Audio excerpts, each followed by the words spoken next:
that a pair of green cross shoes no longer fitted him. Shoes cost hard-earned money, but shoes are also a necessity. We were driving down Michelle Avenue and we stopped at the robots.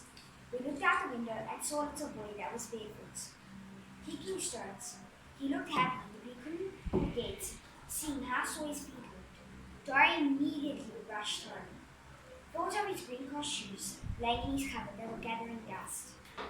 He got home and asked our mother if we could go back and give him the shoes. And this is how Sole2Sole came to be. Dara wrote a letter to his friends, encouraging them to help him collect 1,000 pairs of shoes. Boy, people are generous. Within 3 weeks, we managed to collect a target of 1,000 pairs of shoes. With awareness, we started collecting shoes for all different places: schools, businesses, families, estates, and dentistries. All lent a helping hand to try and put shoes on the feet of those in need. We soon realized we had our work cut out for us.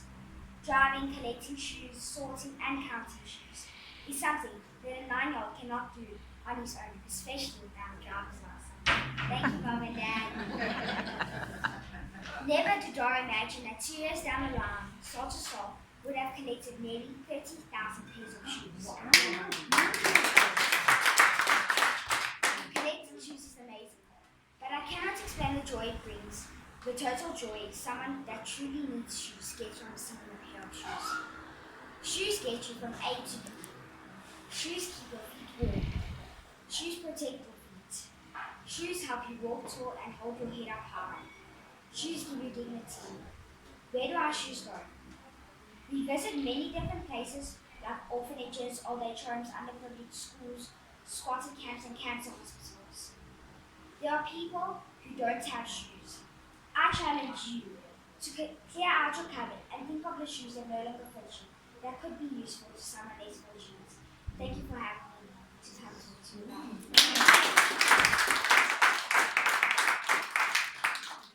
Good morning, everyone. Good morning. Thank you so much for having us. I want to say a special thank you to Tracy for inviting us. It's really an honor to be here and speak to everybody. And as Liana said, we've got our very special tuck shop granny that's sitting there. This is Natalie Famani. Natalie has been telling me about the special group of women that get together on a Wednesday and just love to, support various causes. And I'm so grateful that I'm here today. So thank you so much for getting us here. Sole2Sole, I'm not even going to look at what I said because I'm very bad with speeches. Sole2Sole isn't about a boy.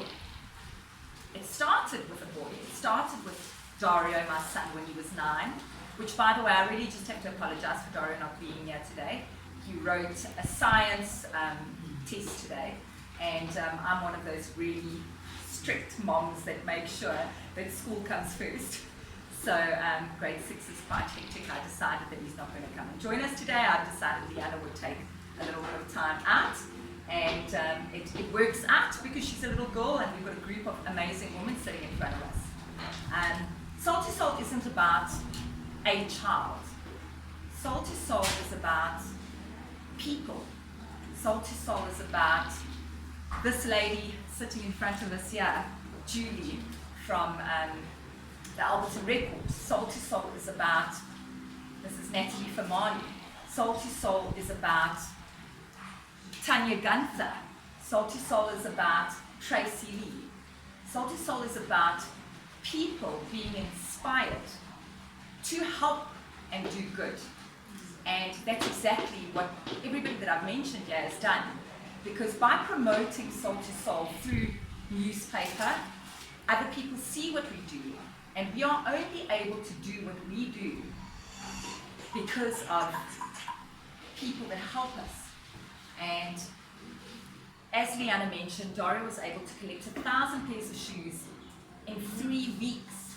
And the only reason why he managed to get 1,000 pairs of shoes is with the help of his school, with the help of parents, with the help of family, with the help of the newspaper, that people then became aware of what we were doing, and people in need and then decided, you know what, I've actually opened up my cupboard and I've got shoes that I absolutely love, but they no longer fit me or they are not comfortable and I can't wear them anymore. So let me actually donate them to somebody else. And that is what today is about. Awareness for things that sit in our wardrobe that we no longer use or no longer wear, that sit and gather dust. And there's a lot of people in need. We don't only go out to squatter camps. We don't only go out to orphanages. We go out to various places. And we've recently made such a nice connection with the oncology ward at the Baragwanath Hospital, where you have little children that are as young as 2, 3, 4 years old that have been diagnosed with cancer. Their parents have to work, so they can't be there with these little toddlers that are sitting in hospital, and these kids are going through chemo all by themselves. And I've cried many a tear seeing these children there. Their families have the bare minimum. They don't have much. And you find that they're walking around the wards and their toes are cold. We've had various people that have donated socks as well, and we've passed that on to them. Slippers, we've passed that on to them. So that's just one of the places that we go to. We also collect high heels, which I've got plenty of. I'm guilty. Our heels go to various girls who attend their matric dances, but they cannot afford a beautiful dress, or they cannot afford a pair of shoes to match that dress. So we go into different communities and we work with places such as the Cinderella Project, which is an amazing place that they collect evening dresses, and they set these girls up because everybody wants to feel special on their matric dance. Everybody wants to look like a princess. So they set these girls up, they dress them up, and we provide them with those pretty heels. Also girls that are trying to be empowered and get a job. They go out to job interviews and we give them court shoes or beautiful little pumps so that they can feel that they're dressed appropriately for their interview. So it's not only the squatter camps. We go into various places. We go into squatter camps, we go into white squatter camps, black squatter camps. I always say our shoes have got no colour. We've had a couple of people that have asked us some trying questions, and I always say our shoes have got no colour. We hand out shoes to everybody that needs shoes.